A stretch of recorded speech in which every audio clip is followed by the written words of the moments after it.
I read the message 3 times before I put my phone face down on the kitchen counter. My brother had sent it, a group text, to the whole family. "Hey everyone, Dad wants to do a Sunday dinner. The Keg on Young, 6 p.m. Important family discussion." I hadn't heard from any of them in 8 months. 8 months. Not a birthday call, not a check-in, not even a reaction to a post. Nothing. And now, Sunday at the Keg, important family discussion, like we were shareholders being called in for a quarterly review. I knew what had happened. 2 days earlier, a piece in Report on Business had gone live. My company, Halcyon Properties, had just closed a $61 million portfolio acquisition, 12 mid-market commercial properties across the GTA and Hamilton. The journalist had mentioned me by name. She'd called me one of the more quietly aggressive players in Ontario commercial real estate right now. I remember reading that line on my laptop at 11 p.m. with a bowl of cereal going soggy beside me and thinking, just that. I didn't post about it. I didn't share it. My CFO, Sandra, forwarded it to me with 3 exclamation marks and a champagne emoji. I sent back a thumbs up. That was the extent of my celebration. Someone in my family saw it though. They always find those things. Let me back up. I grew up in Mississauga, middle kid of 3.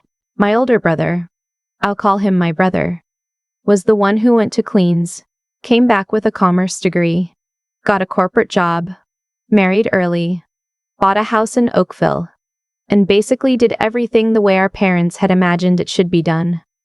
My younger sister was the artist. She did her thing, moved to Montreal for a while, came back, and she and my parents had this easy, creative, we don't talk about money dynamic that seemed to work fine for everyone. And then there was me. I dropped out of my urban planning program after 2nd year, not because I couldn't do it, but because I kept staring at the theory and thinking, I want to do the actual thing. I got my real estate license at 22, started working residential sales, hated it, shifted to commercial leasing, started understanding how the financing worked, started obsessing over it. I read everything. I took courses at night. I lived off rice and frozen vegetables for 2 years and stacked every commission dollar I made. My family's running commentary during this period was consistent and low grade, like a hum you stop noticing until it's gone. When are you going to get a real job? My dad at Christmas dinner, not looking up from his plate. She's always been a bit of a risk taker, my mother said once to a family friend. In the way you'd say someone was a bit of a drinker. My brother's wife asked me once at a family barbecue what my 5-year plan was. I told her I was working on acquiring my first commercial property. She nodded with this polite, patient smile that I recognized immediately. It was the smile people give when they've already decided you're going to fail and they're just being kind about it. I stopped going to as many family things around year 3 of building the company. It wasn't dramatic. I just had less and less bandwidth for the quiet dismissals. I'd show up for the big ones, Christmas, the occasional birthday, and it was fine, and then I'd leave and go back to my life, which was very full and also almost entirely invisible to the people I was related to. The graduation was what broke it for me, though. My business partner Jess and I had been working for 18 months on a specific acquisition, a former industrial site in Hamilton, that we'd identified as a strong conversion candidate. We got the financing arranged through a private lender, we closed the deal, and on the same weekend that we signed the final documents, Jess organized a small dinner. 8 people. Her husband, a few colleagues, our lawyer. It wasn't a party. It was more like a breath out, a moment to sit down and acknowledge that something real had happened. I told my family about it 2 weeks in advance. I'd said, not begging, just informing, that this was a big deal for me, that I'd been working towards something like this for years, and that if anyone wanted to come to the dinner, they were welcome.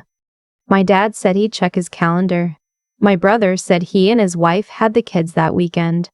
My mother said she was tired and wasn't sure about the drive. None of them came. Not one. Jess gave a small toast. She said some generous things about what it had taken to get there. I sat at the table with people who had been watching me build this thing and felt, underneath the warmth of that room, something go very flat and quiet inside me. On the way home, I thought, okay, I understand now. I understand what I am to them. I didn't yell. For a month. Then another. They didn't call me either. That was clarifying in its own way. And so, when my brother's text arrived 8 months later, citing an important family discussion at the keg, I sat with it for a long time. Sandra texted me that same morning, separately. She'd seen a few things circulating online, not just the report on business piece, but something a commercial real estate newsletter had picked up.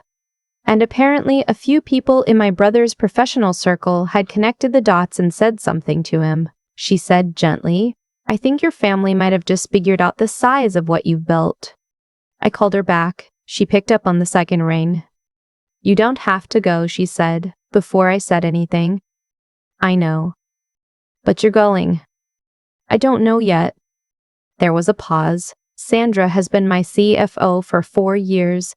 She knew me before the portfolio was what it is now, when it was 2 properties, and a lot of spreadsheets open simultaneously on a second-hand laptop. She said, whatever you decide, make sure you're going for your reasons, not theirs. I sat with that for 2 days. Here's what nobody tells you about being the person in your family who built something. The moment they find out, you stop being invisible and become something else.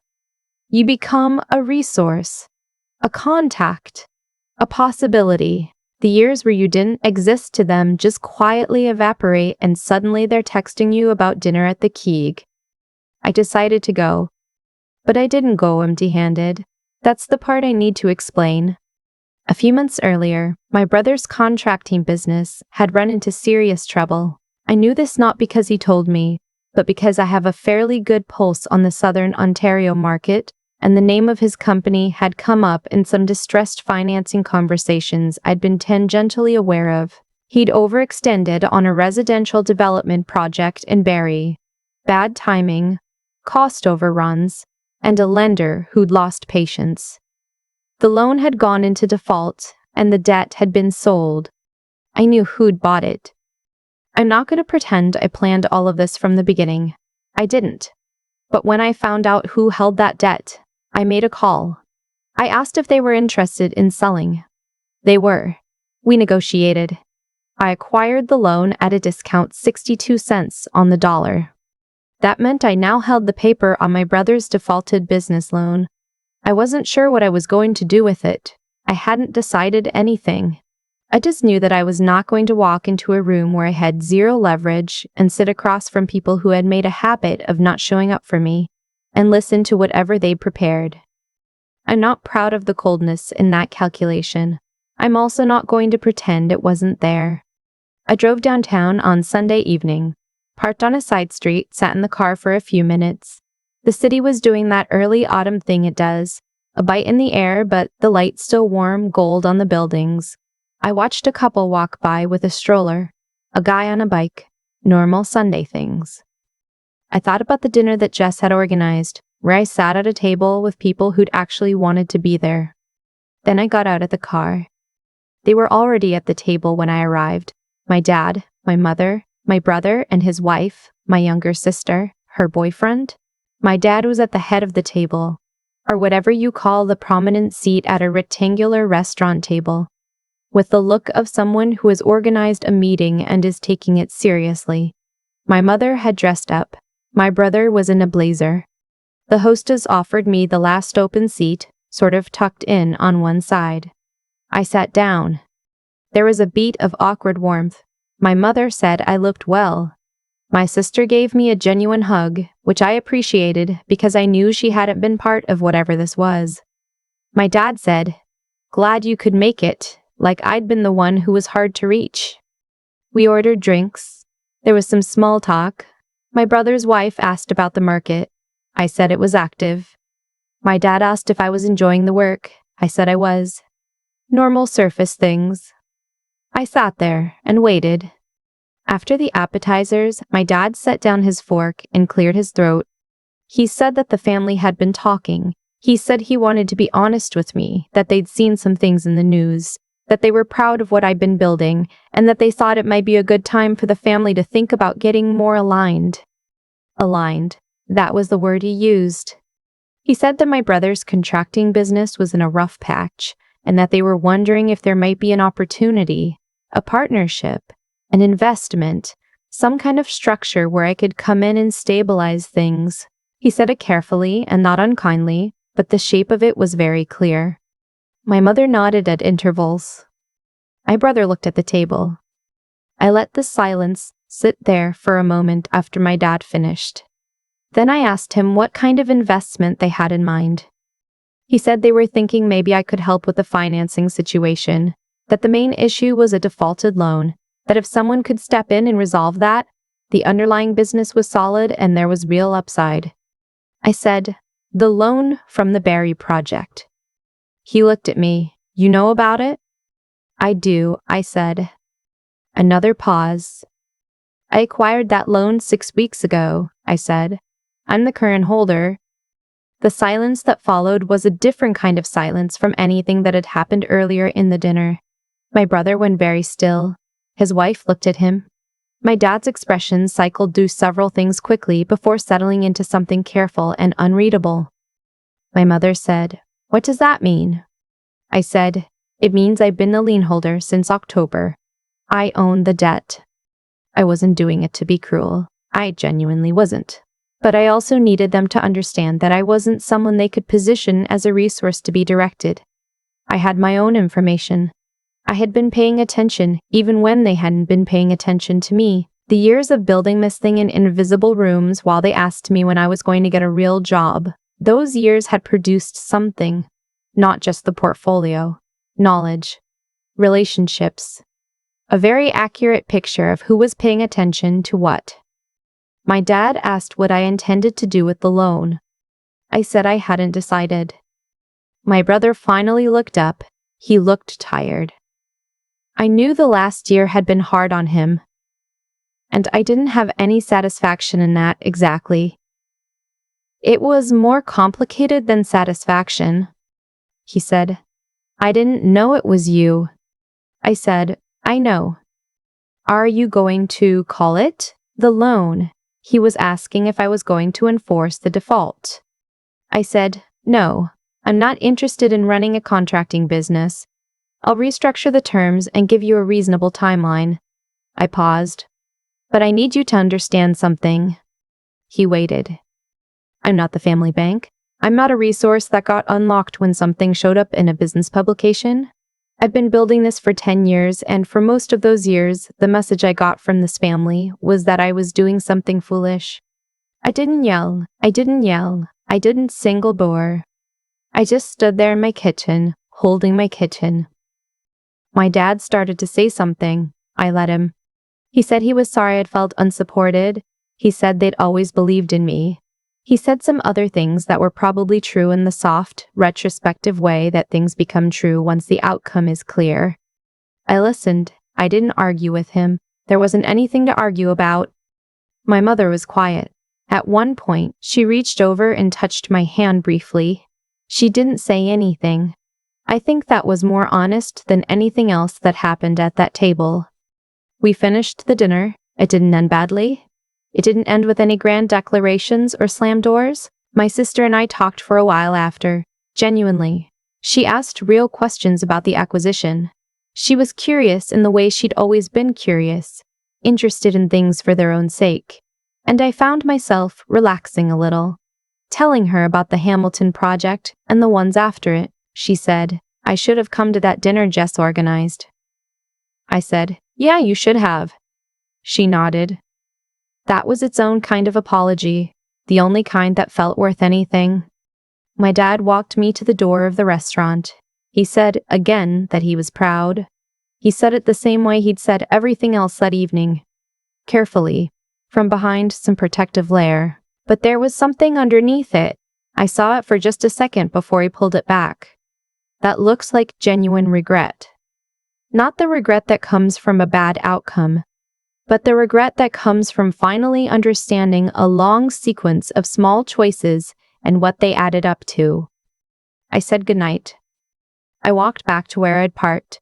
The evening had cooled down. I could smell someone burning a fire somewhere. Wood smoke and October air. Very Canadian.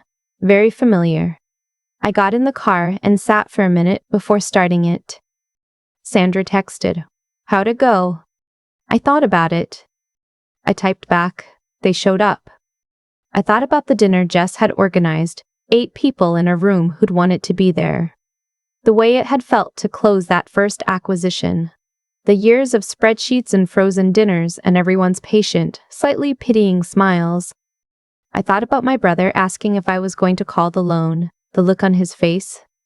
I thought about my mother's hand on mine, brief, quiet, no words. I started the engine and drove home through the city, the lights of Toronto coming up on all sides.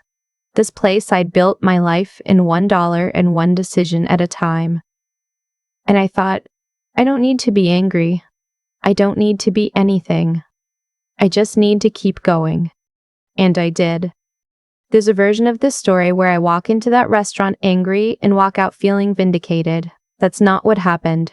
What I felt, driving home through the city afterward, was something quieter and harder to name. Something like clarity, mixed with a tiredness that had nothing to do with the hour. I think about the cause and effect of it all sometimes, not in a mystical way, just in the plain, practical way that things actually work. My family didn't show up to Jess's dinner because they'd spent years deciding, in small, unconscious ways, that what I was doing didn't count yet. And because they made that choice, they lost 8 months of knowing me, the version of me that closed the Hamilton deal, that built the team, that sat with Sandra at midnight going over numbers that would have seemed impossible 5 years earlier. They missed all of that. Not as punishment, just as consequence. The gap wasn't something I created out of bitterness. It was something that opened naturally when I stopped filling it with effort. They weren't matching. What carried me through those years wasn't any single quality. It was 3 things working together, and I only recognized them clearly in hindsight. The first was something like integrity, not the performance of it, but the private kind. The kind where you keep your word to yourself even when nobody's watching and nobody would know the difference. I told myself I was going to build something real. I kept telling myself that at 11 p.m. with cold coffee and a lease agreement I'd read 6 times, that consistency, repeated over years, became the foundation everything else stood on. The second was knowing things, not just working hard but thinking carefully, understanding how financing actually moved, who held what paper, where the leverage was. When I found out who held my brother's defaulted loan and made that call, it wasn't vindictive. It was information used clearly. Intelligence, in that sense, isn't about being the smartest person in the room. It's about staying curious long enough that you understand the room before you walk into it. The third was just not stopping. Sandra once said to me, early on, that the people who make it in this industry aren't always the most talented. They're the ones who don't quit during the ugly middle part, when nothing's working yet and you have no evidence it ever will. I lived in that ugly middle for a long time. I didn't enjoy it, but I stayed in it, and it eventually became something else. My sister asked real questions that night. My mother touched my hand without saying anything. Those 2 small things meant more than anything my dad said about being proud, because they were honest. They weren't about what I could do for anyone. They were just contact, recognition. That's what I wanted, really. Not revenge, not an apology, not even acknowledgement of the years they dismissed. Just to be seen accurately. By the end of the evening, I think a few of them finally were doing that. I drove home with the windows down a little, the city at night. My city, in a real sense now. I thought about how long it takes for the truth of something to finally catch up with the story people have been telling about it. It catches up. It always does.